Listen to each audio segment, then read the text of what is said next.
Welcome to the Smart Property Investment Show with your host, Phil Tarrant.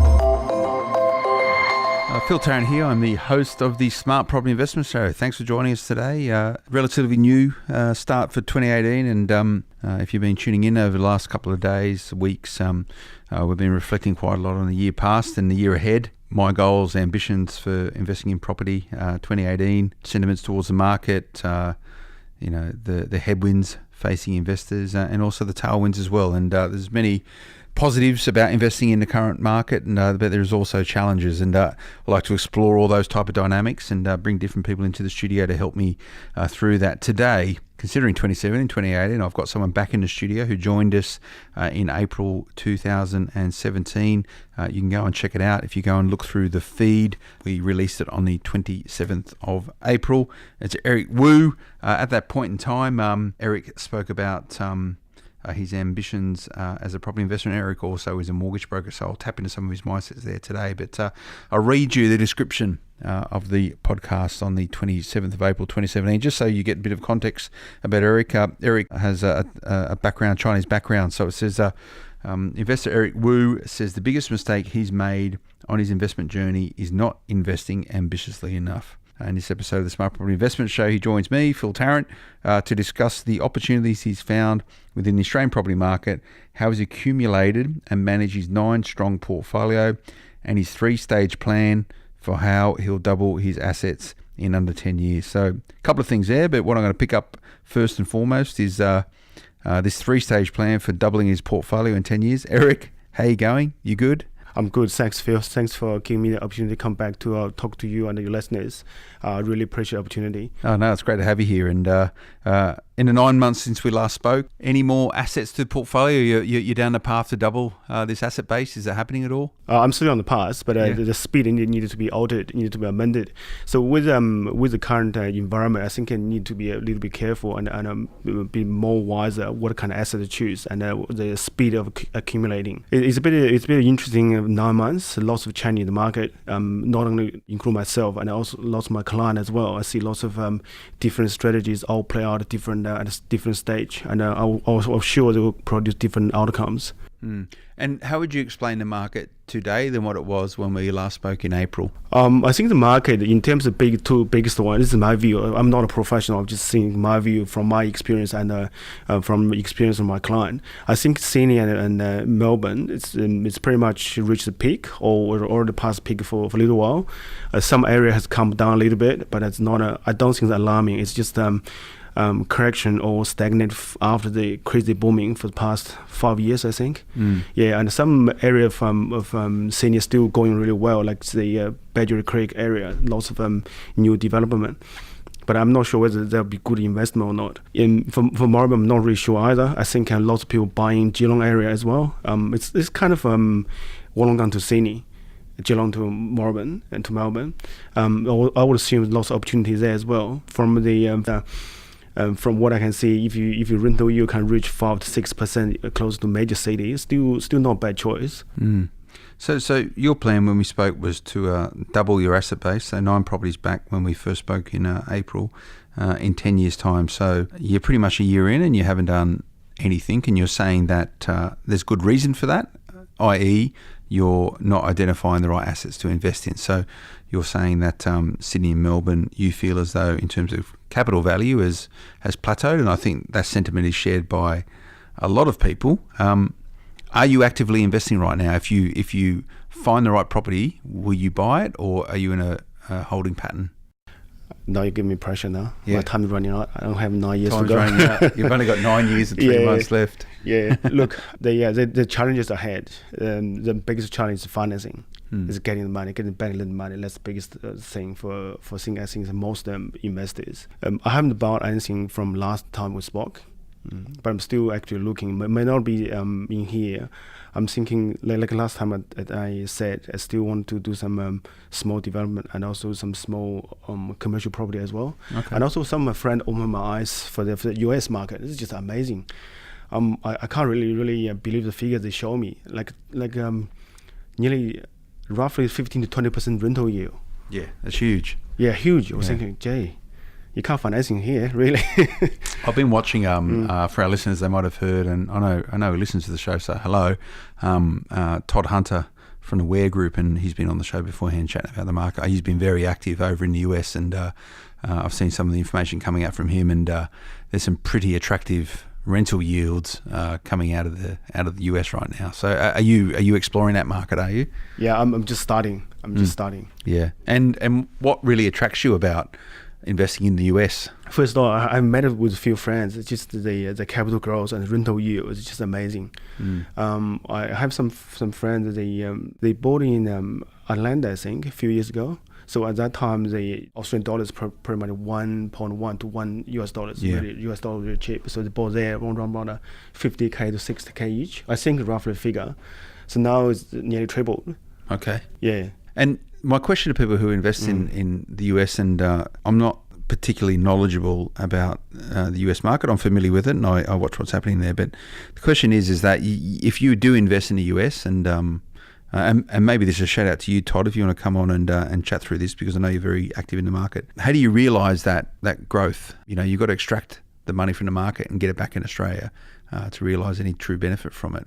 If you're going to invest in the US and the friends that you have out there, what are they going to do with this increased equity? Are they going to keep it in America, or are they going to pull it back? We haven't explored this question yet. Yeah. I think they haven't mentioned anything about a sell, because I think maybe that's that's the only option you can realize the growth, really. I don't know. Yeah. I'm just really at a really early stage of looking at it. There's lots of area I needed to explore a bit more and also learn more from it. Yeah. And it's very difficult to get lending in the US. You need to go out there with cash in your pocket. So, 50,000, 60,000, following the GFC, there was suburbs in America with, you could pick up property for next to nothing. And there's quite a few people active in that market trying to introduce Australian investors into it. And some were very good, some were not so good or indifferent. And I think some people did their dough. But it's interesting, though, that you're expanding your investment mindset outside of just residential property. You're thinking about commercial here in Australia and also opportunities in the US. What is it that's driven you to evolve the way you think about investing in property? Is it the lending? Is it mainly the lending situation? It's too hard to get cash right now? There's actually quite a few factors. The lending is definitely a big one, and also the cash flow is a big one as well. So let's just give it a simple example. If you accumulate lots of residential properties, the ongoing costs are quite high. So your maintenance, the council rate, all the bills are quite high. So you pretty much will not get much cash flow from residential. You need something have a bit stronger cash flow to sustain the existing portfolio or make it make it last longer. So from what I can see now, I was thinking with what I can see is I was thinking there are three big group of investors. Some of the really top, like above 3 million portfolio, right? Right now, it's very difficult for them to expand any further if they're on average income. Unless they're really high income, that's fine. But for normal, ordinary people, it's very hard for them to expand. I was thinking for them, it's probably a good idea to look at how to reduce the debt, actively debt reduction. For people in the middle tier, like just started or 1 to 2 million, they still have an opportunity to hold on to it.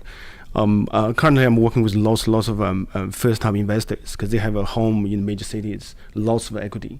It comes to the point they have kids, job is very stable. They realize the super is not strong enough. The pension may or may not exist in 20 years' time when they retire, so have to do something. So they probably just come to mind first, and pretty much help them to set up properly, extra equity for them to use, and also set up a structure for them to debt recycle, reduce home debt.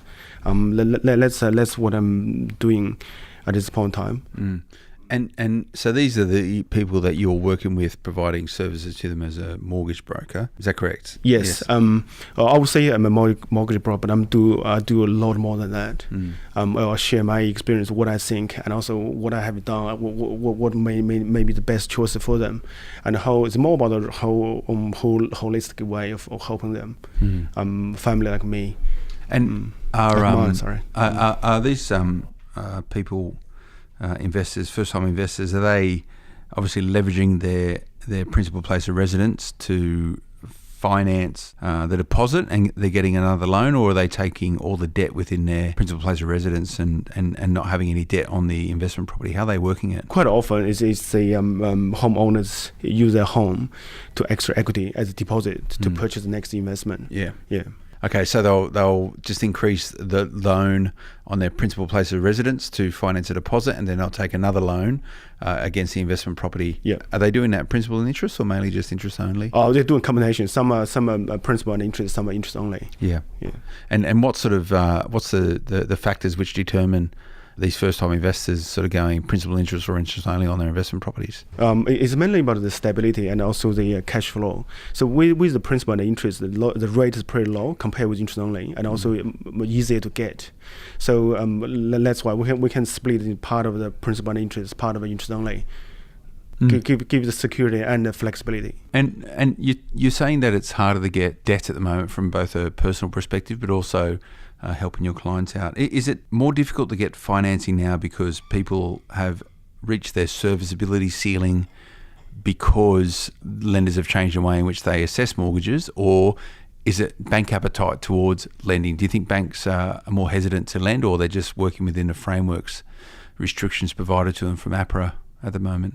I think you summarized really well. It's different factors. You already summarized that. It's the changing of the lending policy. It's getting harder to get along, and also the servicing is getting tighter and tighter. Yeah. And also some because the income has not increased much compared to a few years ago. So it's if you want to borrow more, it's comparatively difficult. Yeah. And you mentioned that a lot of people who are on average incomes are tapped out in terms of their ability to service mortgage debt.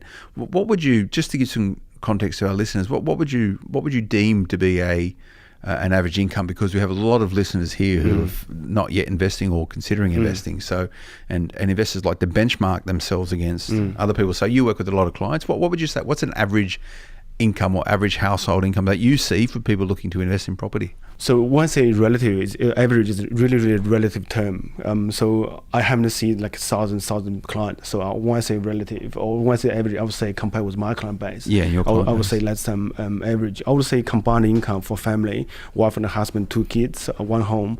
So 150 grand per year, average. Before tax? Before tax, yes. Yeah, okay. 150 grand. 150. And these people have their principal place of residence, so their own home, and if they're in Sydney, probably got some equity in there if they've been in the market for quite some time. Yeah. And they're able to carry one, if not a number of investment properties quite comfortably. Yeah.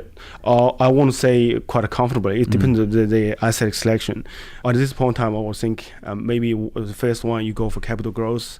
The second one, cash flow, you have to do a combination. You can't just go for one. Yeah, because serviceability is a lot tighter, and lenders. I'm not an expert on this by any means, or a credit policy person, but so lenders will take into consideration your serviceability, the rent you achieve on the property that's an investment property, but they don't take all of it, right? They take a part of it. Yeah, but most of them take 80%, and some of them even some lender even caps the rental yield at 6%. 60%. No, 6%. 6%. Oh, 6%. Rental yield 6%. They cap it.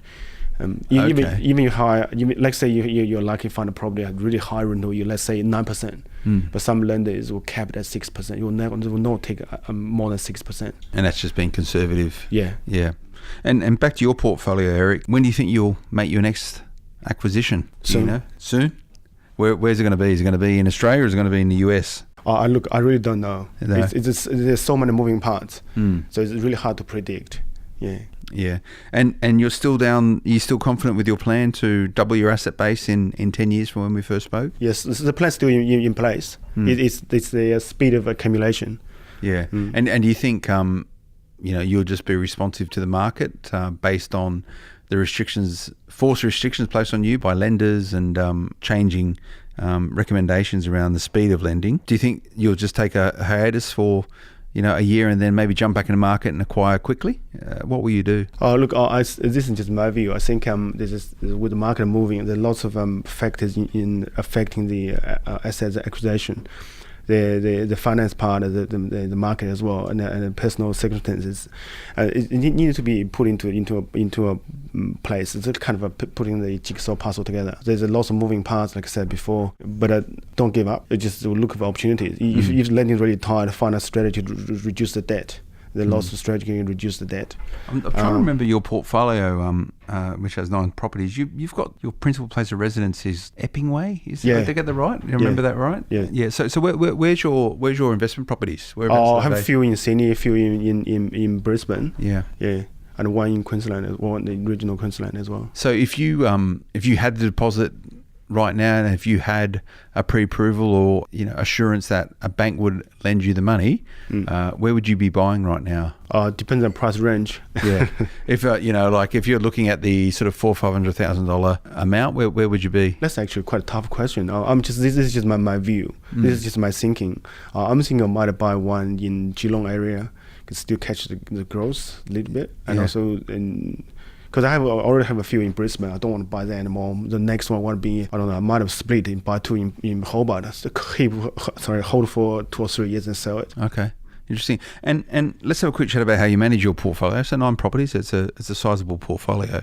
How much time a week do you spend on managing your portfolio? I would say a month, maybe 1 or 2 hours. I just go through the rental statement, also bank statement, and some repair bills, that kind of stuff. Put it into a spreadsheet, like you did with yours. Yeah, I got a big spreadsheet. So it's not that intensive then for you to manage the portfolio? Not very demanding. Yeah. How often do you think about it though? All the time? Every day, of course. Yeah. Look, it's something it's on the back of your mind. You don't intentionally think about it. If something pop up, you say, oh yes, it's there. It's I have something. I don't need to think about it. Yeah. And you have property managers for all of your properties? Yeah. Okay. How do you go about choosing your property managers? Look, my method is simple, and I would say a lazy way. I just go with the referrals. And once I get a few of them being referred, I will talk to them, see how they go. And there's some question you can ask as well. It's like how many property you manage, how many years you've been in the industry, what do you deal with the tenant run away, and insurance claim, kind of stuff. Once you talk to them, you will know roughly whether you're on track or not. And in the hierarchy of importance of features that your property manager provides, where would the rate be? So the percentage they take of your rent, is that the top of your list, or is that it's important but it's not the most important thing? No, it's not the most important thing. Look, the percentage of commission it is important, but it's not critical. Very likely there will only be 1% or 1.5%. That's only a few dollars a week. Doesn't really matter much. As long as you can manage your property well, keep everything in order, keep the tenant happy, they pay on time, all the maintenance issues being addressed on time. I'm happy to pay the 1% more. There's no problem at all. The thing is, you want to not you. I'm saying for me, I want somebody to manage the portfolio. Ideally, I want to be trouble free. Yeah, that's what I'm saying. You don't want the headache. No, not at all. So you're paying your property manager to take the headaches away from you. Yes. And what would it take for you to change property managers? So what would your current whatever property we're talking about that you have, what would it take for your current property manager to lose your business and for you to look for someone else? I think the business is just reciprocal. I give the manager's business, he or she look after mine. It's kind of managing my business as well. I don't want to change property managers easy or often. I just want to keep them. But if something goes really bad, like something that maintenance bill being left for a few months, the tenant complains, then tenant not happy to leave. That's a big warning sign. It's probably has been ignored, has not been looked after. That's not something I want. And by and large, do you think your property managers service you well, or you're just another landlord that they provide a service to? I think on average, I think the quality of service of mine probably are above average. I won't say all of them exceptional. I think they're above average. And also, I get in touch with them on a regular basis as well. Yeah. And what would it take for you, and I'm concentrating on property managers, I'm intrigued by it, but what would it take from you to shift? So rather than saying what your current property manager would have to do that's so bad to make you change, what would you see as an alternative option in terms of property management that would proactively make you shift property managers? If it was a much cheaper rate, if it was greater clarity and transparency around maintenance bills, if it was better inspection management, if it was better reporting? What would it take for you to actively go out there and say, oh, that sounds okay, I'm going to take on that? Yeah, I think the key word to pick up from your sentence about the proactive. I really like the proactive managers. They can look at opportunities, whether they can increase the rent or not. If the market not good, they tell me the rent should be kept as where it is, or they can say, well, this is what you can do to a property to increase the potential of increased rent. Like you can add an aircon, you can change the carpet, then you can have $10 or $15 per week rental increase. So you like it when your property manager says, hey, I think we can increase your rent by X by doing this, or I feel as though the market is changing, therefore we should be looking to increase or decrease your rent. So that's important for you. That's one important factor for me. Yeah. Primarily, it's like they are running their own business, but they are running it for my own benefit. And I also think, like what I think, put their foot in my shoes. Yeah, for my interest, not theirs only. Yeah. I understand they are running business. They have to get paid. That's fine. There's always a way you can find a win-win situation, mutual benefit. It's not only for them; it's for both. When we get you back on the Smart Property Investment Show in a year's time, will have you bought a property or more than one property? I don't know. You don't know? I don't know. And does that frustrate you, or are you okay with that, as in you might not be growing the number of properties in your portfolio, but you would hope that they're going up in value? They will, the matter of time. Yeah. So you're okay if you don't purchase anything for a year or two? Do you think you can still achieve your goal of doubling your asset base in 10 years? I think it's look, the accumulation is not a straight line. Sometimes you accumulate a lot within a short period of time. Sometimes you have to wait to see what the market says. It's hard to predict. It's hard to say what I will definitely do, what I definitely will not do. And we spoke about beforehand your 3-stage plan to do that. Can you just sort of crystallize that again for our listeners? Okay. I think it's not my concept. Lots of people have using it. I just borrowed the concept. It's the accumulation. The second one, it's consolidation, then debt reduction. So I think I'm in terms of residential, I would say I'm in the consolidation stage. I'm trying to find a way to reduce the debt. I have with my client. I want just to mention a bit more about what happened now. Many of my clients is at the accumulation stage. They're on the way to create wealth. They have not reached the stage of consolidation or reduce the debt as well. Yeah, the different people doing different things. They're at different stage. Yeah, and are you shifting? You're talking about debt reduction. Are you shifting your loans to principal and interest, so you're paying off the debt? Not at this stage. Yeah. Yeah. Will you do that as a strategy at some point? I think I will consider that. Yeah. No, interesting. Eric, we've run out of time. That's gone really fast. I always enjoy chatting to you, and thank you. It's to your point. Accumulation is not a straight line. You might go really, really hard at 1 year and then not do anything for a number of years. And it sounds like you're in that sort of consolidation phase at the moment as you wait until the environment suits your particular needs and circumstance so you can get back into the market. So let's get you back in a year's time and touch base and see how you're tracking. Thanks, Phil. Really appreciate it. Yeah, thank you. And remember to check out smartpropertyinvestment.com.au. If you don't yet subscribe to our morning market intelligence news bulletin, be the first to know what's happening in property. smartpropertyinvestment.com.au/subscribe.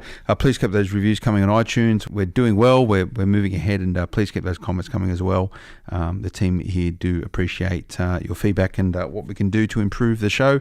On that basis, you can email us, editor@smartpropertyinvestment.com.au. The team will pick it up. And if you want to come on the show as well, you're more than welcome. Whether you're thinking about investing, a first-time investor, or you've got a portfolio with a couple of hundred properties in it, all walks of life are welcome on the Smart Property Investment Show. And we'd like to share everyone's stories. So we'll be back again next time. Until then, bye-bye.